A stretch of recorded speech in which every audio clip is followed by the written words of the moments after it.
What if I told you that tonight was the last night on Earth? Of course you wouldn't believe me. Couldn't, even. As my sunset here is someone else's sunrise on the other side of the world. This world so vast and important, yet so small and insignificant.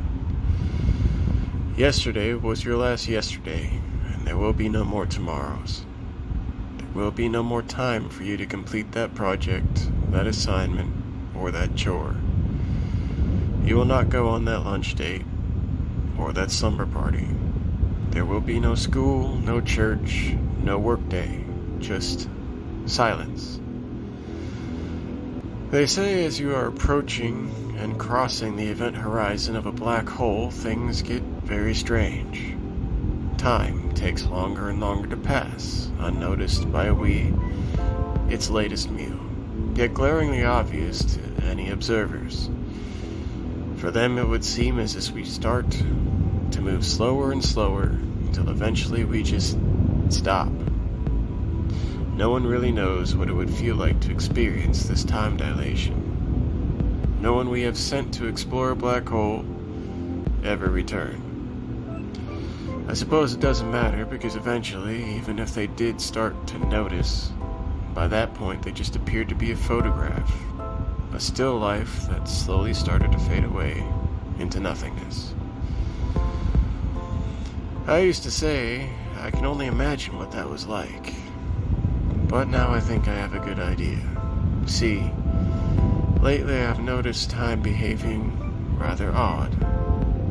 I imagine it had been or has been happening for longer than I realized, and I only just got to the point where it was noticeable enough for me. First, it was a minute or two, then several minutes. It really kicked in for me when I looked at my pocket watch, saw the time was 13:36 or 1:36 p.m., and 5 minutes later it was 13:37. There are only 60 seconds in 1 minute, but 300 seconds in 5. I thought maybe I was just bored and exhausted as I took 5 minutes to relax after offloading several cargo pods from the delivery. I shrugged it off and assured myself that time will speed up as I work more. It usually did. For a while that seemed to be the case. However, another incident that was glaringly obvious to me was when I was on Firewatch. I started my patrols around 12:15 a.m. in order to be done walking the perimeter around 0:45. So that way I could take my 15-minute break and start fresh at the top of the hour. On my fastest patrols, when I range walked instead of patrol paced, it took maybe 20 minutes. And at my regular patrol speed, it took 30. This is how I gauged my time. I began my patrol and scanned in at my checkpoints. There were 14 scattered around the perimeter, with one at the equipment bay and one in the office. A simple, repurposed Connex container with a patio chair outside of it. I went to log my patrol with nothing to report, since at the time there was nothing to report, and was getting ready to dial my on-call staffer to let them know I was going offline for 15. Except, when I looked at the time on the phone, it read 0-120 hours. That couldn't be right, so I checked my watch. 0-100 hours, 24 and 48 seconds. In the 30 minutes I conducted my patrol, only 5 minutes passed. There was no way. But that's what the timepieces said, and sure enough, when I called my staffer, they chided, "Bit early, aren't you?" Name withheld. Yeah, I guess. Just wanted to change it up, can't be too predictable. Am I right? There was a heavy sigh and then, "Shut up," name withheld. "Enjoy your potty break." This happened a lot, more and more, but luckily I found a way to sync up with the time, I guess. As it turns out, if I watch videos on the internet, I seem to slow down to the local world time, and time passes per usual. But that relief didn't last long. I started developing insomnia, pretty bad too. Would wake up constantly, assuming I fell asleep at some point. And during these times, it was the worst. Laying there trying to sleep, hours pass and you're still awake and you look at the clock, 10:30. Fight for an hour, look again, 10:31. Close your eyes and doze a little bit, wake up again, 11:06. Curse a little, cover your head with a pillow, fight for sleep for another hour, 11:16, and so on. I took melatonin. It worked for a little bit, but then my body developed a resistance, it seemed. Whereas before it would knock me out to the point I was running late the next day, even that was short-lived. Eventually I was waking up an hour before my alarm, then 2, then 5, and then waking up after 45 minutes. Except I had fallen into REM sleep. I know I did because I was still juggling with the ghosts of the drug-induced dream I had, and it typically takes 2 to 3 hours to fall into REM sleep to begin with. So what was going on? I resorted to videos again, and video games, anything that apparently forces me to operate at the much slower local world time until either my alarms went off or I fell asleep. I was becoming noticeably affected. Permanent dark circles under my eyes, skeletal gaunt face, always sluggish, always queasy at the tip of puking, thirsty yet not, hungry but nauseous, and oh so tired.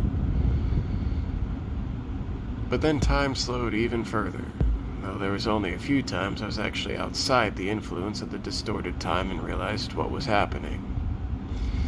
Clicked with me when I flipped my light switch on, and in my real time, I watched as the filaments started to glow, and a blobby, pseudo-spherical mass of light was slowly, yes, slowly, spreading from its point of origin. I watched the impossibly dark brightness slowly absorb and consuming the surrounding darkness, gaining mass and volume with each nanometer of consumed darkness. It was like watching those old educational videos of the Big Bang, where you watch a flash of light and a drastically slowed representation of light spreading in all directions ad infinitum, with the soon-to-be gases and dust, star matter and mass, growing lazily behind the exponentially increasing sphere of light. I watched in awe as it absorbed me too, and I watched as a strange, dim, reddish gold light started to increase in brightness to a shocking blue-white. Hopefully you can visualize that, because even I had to slow it down and draw it out for perception's sake within your mind, because all of that happened in about a half a second. I did not, and still do not know why I was able to witness these things, as everyone around me seems to be fully attached to the local world time, but I can't be the only one.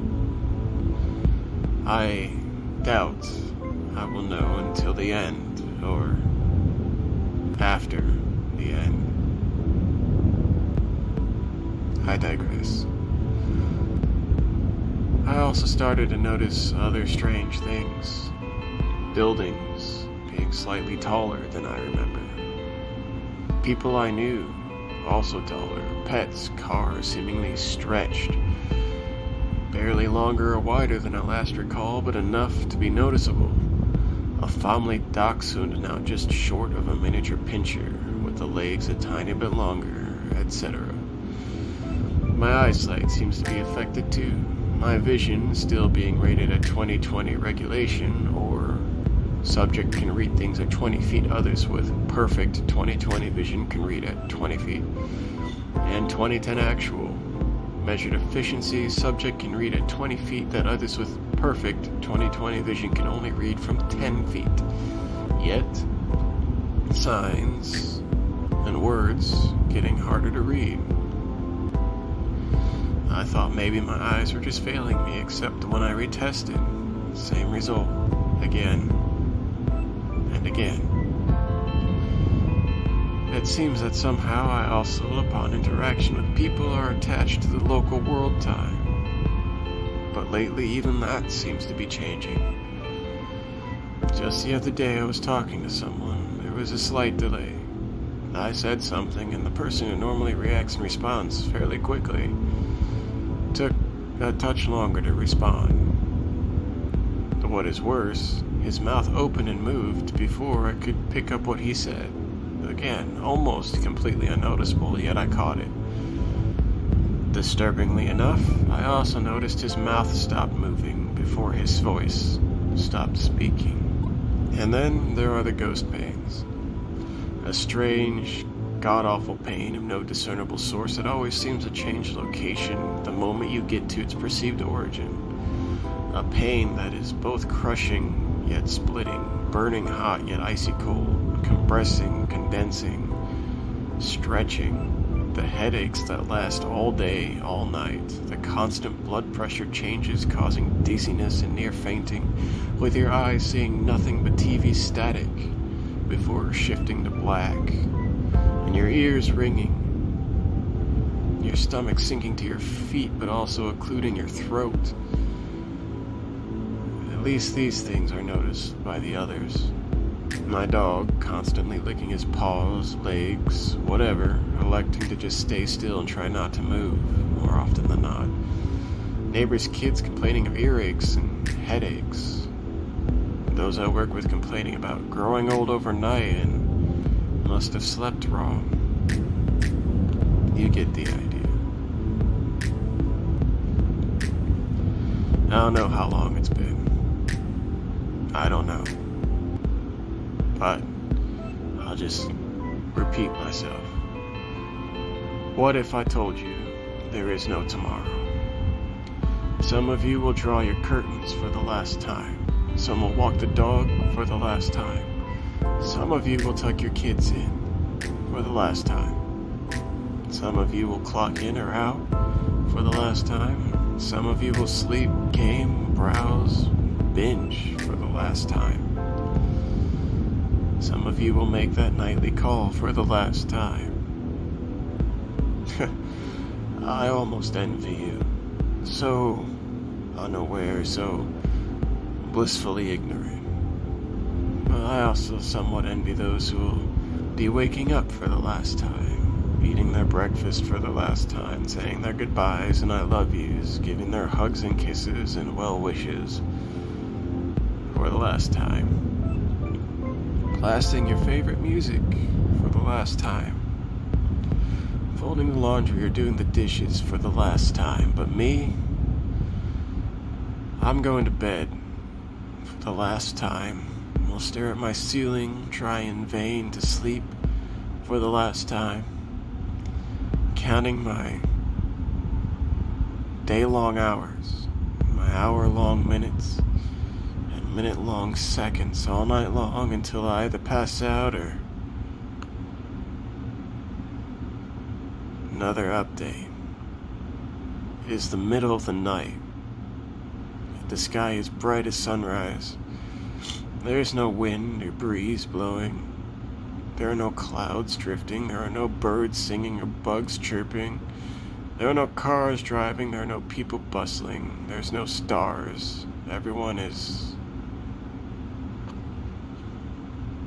probably my last update. In a strange way, it is kind of peaceful. Even a little beautiful. Not a bad way to go, I guess. The only thing that scares me is the fact that in this world of silence and stillness, I hear the faint echo of a crying child. Both near and far, and from all directions. I guess I'm not the only one.